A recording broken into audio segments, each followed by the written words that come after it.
English லாங்குவேஜில் ரொம்ப இன்ட்ரெஸ்டிங்கான விஷயங்களில் ஒன்று சிலபிஃபிகேஷன். சிலபிஃபிகேஷன் கேள்விப்பட்டிருப்பீங்க. சிலபிள்னா என்ன அப்படின்னு சொன்னால் யூனிட் ஆஃப் சவுண்டு.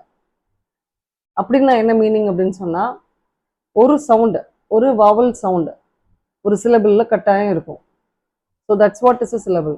அது எவ்வளோ பெரிய வேர்டாக இருந்தாலும் சரி, if there is only one vowel sound, that is a syllable. For example, change, ay, அதில் வந்து நிறைய லெட்டர்ஸ் இருக்குது. CHANGE, 2 வாவல் லெட்டர்ஸ் இருக்குது. But it gives only one vowel sound, ay, change. So இது வந்து ஒரு சிலபிள், மோனோசிலபிக் வேர்டு. அதே மாதிரி டைசிலபிக், ட்ரைசிலபிக், அப்படி பாலிசிலபிக் வேர்ட்ஸ் அப்படின்னு சொல்லிடலாம். 2க்கு மேற்பட்ட சிலபிள்ஸ் இருந்துச்சு அப்படின்னு சொன்னால் பாலிசிலபிக் வேர்ட்ஸ் அப்படின்னு சொல்லிடலாம்.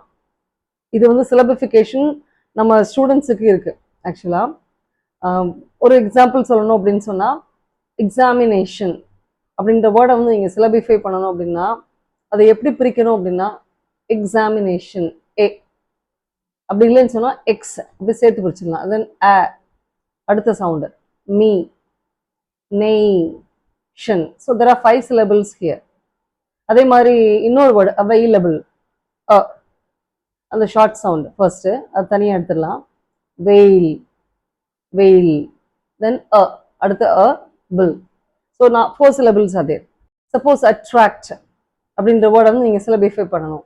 இந்த வேர்டில் 2 T கொடுத்துருக்குறாங்க. T வந்து ரெப்படேட்டிவாக வந்திருக்குது. ஸோ இந்த AT அதை தனியாக பிரிச்சிடலாம். Attract. So there are 2 syllables here.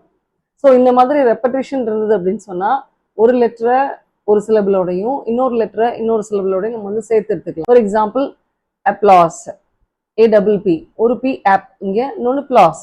Image, image, there are 2 syllables. Stage, there is only 1 syllable.